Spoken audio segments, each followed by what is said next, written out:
আপনার কাছে কি এই রকম পুরনো বা নতুন দলিল রয়েছে? জমিটি কিনেছেন ঠিকই, কিন্তু নিজের নামে রেকর্ড করতে পারেনি, তাই তো? চিন্তা করবেন না, বর্তমান ডিজিটাল যুগে বাড়িতে বসেই জমি রেকর্ড করার জন্য অনলাইনে মিউটেশন আবেদন করতে পারবেন। পশ্চিমবঙ্গ সরকার 2025 সালে মিউটেশন প্রক্রিয়াকে আরও সহজ ও দ্রুততর করেছে। আজকের এই ভিডিওতে আপনাদের এটাই দেখাবো যে 2025 সালে বাংলার ভূমি পোর্টালের মাধ্যমে অনলাইনে কিভাবে জমি মিউটেশনের জন্য আবেদন করবেন এবং কত দিনে মিউটেশন প্রক্রিয়া সম্পূর্ণ হবে। সমস্ত কিছু স্টেপ বাই স্টেপ দেখাবো, তাই ভিডিওটি শুরু থেকে শেষ পর্যন্ত দেখবেন। তবে চলুন ভিডিওটি শুরু করা যাক। প্রথমে বাংলার ভূমি পোর্টাল ওপেন করবেন এবং সাইন ইনে ক্লিক করে লগ ইন করে নেবেন। পোর্টালে লগ ইন করার পর সিটিজেন সার্ভিসে ক্লিক করবেন। ক্লিক করার পর অনলাইন অ্যাপ্লিকেশন অপশনে ক্লিক করে মিউটেশন অপশনে ক্লিক করবেন। ক্লিক করার পর মিউটেশন ফর্মও ওপেন হয়ে যাবে। প্রথমে জেলার নাম সিলেক্ট করবেন, তারপর এখানে ব্লকের নাম সিলেক্ট করবেন এবং এখানে মৌজার নাম সিলেক্ট করবেন। তারপর পার্টিকুলার্স অফ অ্যাপ্লিকেন্ট ডিটেল সেকশনে আসবেন। অ্যাপ্লিকেশন টাইপ সেলফ সিলেক্ট করবেন। যেহেতু নিজে বা কোনো সাইবার ক্যাফে অ্যাপ্লিকেশনটি করছেন, আবেদনকারী যে মৌজার জমি কিনেছে সেই মৌজাতে আগে থেকে কোনো জমির খতিয়ান থাকলে এখানে ইয়েসে ক্লিক করবেন। ইয়েসে ক্লিক করার পর এই বক্সটি ওপেন হবে। জাস্ট এখানে খতিয়ান নাম্বার এন্ট্রি করবেন এবং ওই মৌজাতে খতিয়ান না থাকলে নোতে ক্লিক করবেন। জমিটি ইন্ডাস্ট্রিয়াল পারপাসে কিনে থাকলে ইয়েসে ক্লিক করবেন, অন্য পারপাসে কিনে থাকলে নোতে ক্লিক করবেন। এখানে বলছে ইস দ্য সেলার রেকর্ডেড ওনার, অর্থাৎ যে ব্যক্তির কাছে জমিটি কিনেছেন সেই ব্যক্তির নামে জমিটির রেকর্ড থাকলে ইয়েসে ক্লিক করবেন এবং অন্য ব্যক্তির নামে জমিটি থাকলে নোতে ক্লিক করবেন। নোতে ক্লিক করার পর এখানে চেন ডিড আছে কিনা তা সিলেক্ট করবেন। যদি চেন ডিড থাকে তাহলে চেন ডিড যেখানে রেজিস্ট্রি হয়েছে সেই ডিস্ট্রিক্টের নাম সিলেক্ট করবেন। তারপর এখানে রেজিস্ট্রি অফিসের নাম সিলেক্ট করবেন। তারপর এখানে চেন ডিড নাম্বার এন্ট্রি করবেন এবং এখানে ডিড ইস্যু করা ডেট এন্ট্রি করবেন। তারপর এখানে আবেদনকারীর ফার্স্ট নেম এন্ট্রি করবেন এবং লাস্ট নেম এখানে এন্ট্রি করবেন।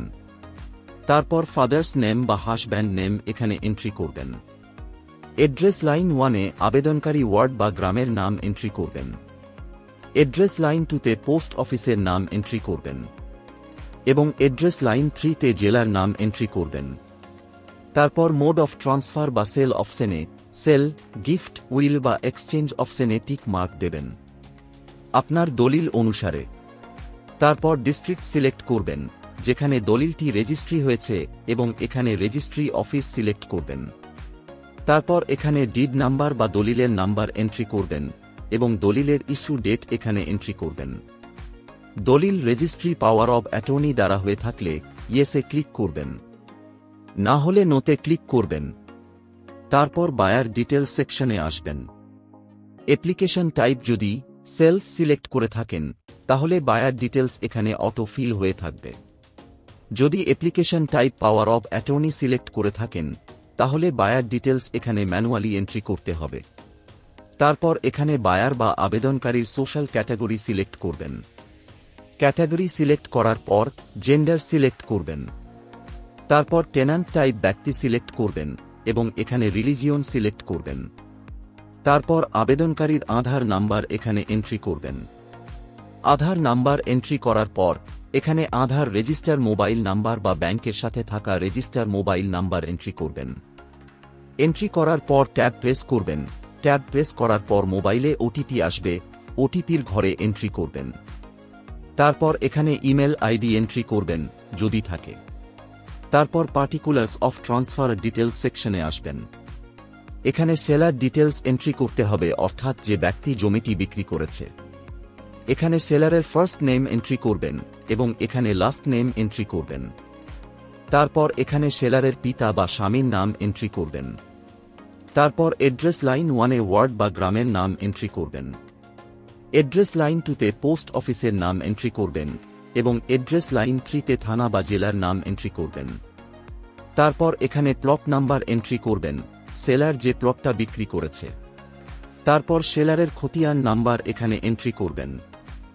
শেয়ার এরিয়া অপশনে জমির পরিমাণ এন্ট্রি করবেন এবং ইউনিট অপশনে ক্লিক করে একর অপশন সিলেক্ট করবেন। তারপর ল্যান্ড ক্লাসিফিকেশন অপশনে ক্লিক করে জমির শ্রেণী সিলেক্ট করবেন দলিল অনুসারে। পারপাস অফ মিউটেশন অপশনে জমিটি কি পারপাসে ব্যবহার করবেন তা সিলেক্ট করবেন জমির শ্রেণী অনুযায়ী। তারপর সেলারের মোবাইল নাম্বার এখানে এন্ট্রি করবেন। তারপর অ্যাড অপশনে ক্লিক করবেন। অ্যাড অপশনে ক্লিক করার পর নিচে প্লট অ্যাড হয়ে যাবে। একের বেশি দাগ নাম্বার বা প্লট থাকলে এইভাবে সমস্ত প্লটকে অ্যাড করবেন। তারপর লিস্ট অফ এনক্লোজার সেকশনে ক্লিক করবেন। ক্লিক করার পর ডকুমেন্টস আপলোড করার লিস্ট পেয়ে যাবেন। প্রথমে দলিল স্ক্যান করে আপলোড করবেন। মনে রাখবেন দলিল আপলোড করা বাধ্যতামূলক।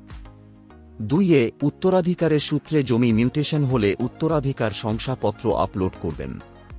3 পিত দলিল থাকলে আপলোড করবেন। 4 হাল খাজনার রসিদ থাকলে আপলোড করবেন। এছাড়া অন্যান্য ডকুমেন্টস থাকলে আপলোড করবেন। ডকুমেন্টস আপলোড করার সময় মনে রাখবেন প্রতিটি ফাইল সাইজ 2 MBর বেশি হওয়া চলবে না। তারপর ফিস স্ট্রাকচার সেকশনে আসবেন। এখানে কৃষি জমি, অকৃষি জমি ও কমার্শিয়ালের ক্ষেত্রে পার ডেসিমেলে কত টাকা ফিস লাগে তার ডিটেলস এখানে দেওয়া আছে। তবে বর্তমানে পশ্চিমবঙ্গে কৃষি জমির খাজনা বা কৃষি জমির মিউটেশন করার ক্ষেত্রে কোনো রকম টাকা পেমেন্ট করতে হয় না। তারপর SOP for disposal of mutation সেকশনে আসবেন।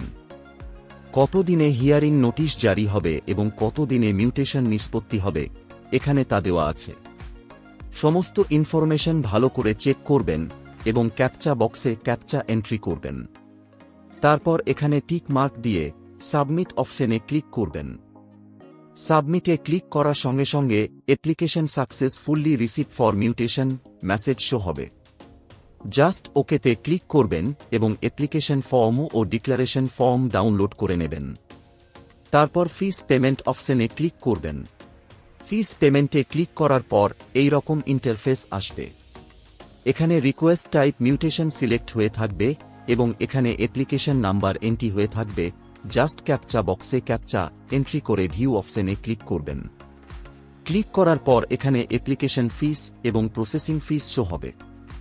সমস্ত প্লট যদি কৃষি জমি হয়ে থাকে তাহলে এই রকম মেসেজ শো হবে। অ্যাপ্লিকেশন সাবমিট করার 2 থেকে 3 দিন পর বাংলার ভূমি পোর্টাল ওপেন করবেন। তারপর সিটিজেন সার্ভিস অপশনে ক্লিক করবেন। ক্লিক করার পর এই রকম ইন্টারফেস আসবে। জাস্ট অনলাইন সার্ভিস স্ট্যাটাস অপশনে ক্লিক করে মিউটেশন স্ট্যাটাস অপশনে ক্লিক করবেন। ক্লিক করার পর এই রকম ইন্টারফেস আসবে। এখানে কেস ওয়াইজ সার্চ সিলেক্ট করবেন। তারপর এখানে ডিস্ট্রিক্টের নাম সিলেক্ট করবেন। ডিস্ট্রিক্ট সিলেক্ট করার পর এখানে ব্লকের নাম সিলেক্ট করবেন এবং এখানে মৌজার নাম সিলেক্ট করবেন। তারপর এখানে কেস নাম্বার এন্ট্রি করবেন। কেস নাম্বার মেসেজের মাধ্যমে মোবাইলে পেয়ে যাবেন। তারপর ক্যাপচা বক্সে ক্যাপচা এন্ট্রি করে সাবমিট অপশনে ক্লিক করবেন। সাবমিটে ক্লিক করার পর নিচে অ্যাপ্লিক্যান্টের ডিটেলস শো হবে এবং এখানে হিয়ারিংয়ের ডেট এন্ড টাইম শো হবে। হিয়ারিংয়ের নোটিশ ডাউনলোড করার জন্য এই ডাউনলোড পিডিএফ অপশনে ক্লিক করবেন। ডাউনলোড অপশনে ক্লিক করার সঙ্গে সঙ্গে হিয়ারিংয়ের নোটিশ ডাউনলোড হয়ে যাবে। তারপর এই নোটিশটাকে প্রিন্ট আউট করে দাতা বা সেলার পক্ষকে চিঠি করবেন এবং হিয়ারিংয়ের দিনে সমস্ত ডকুমেন্টস নিয়ে বিএলআরও অফিসে হাজির হবেন।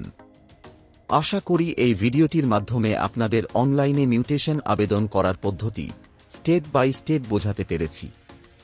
যদি আপনারা আরও কিছু জানতে চান বা কোনো প্রশ্ন থাকে তাহলে নিচে কমেন্ট বক্সে কমেন্ট করতে ভুলবেন না। ভিডিওটি যদি ভালো লেগে থাকে তাহলে লাইক, শেয়ার এবং চ্যানেলকে সাবস্ক্রাইব করতে ভুলবেন না। এই ভিডিওটি এতক্ষণ দেখার জন্য আপনাকে অসংখ্য ধন্যবাদ।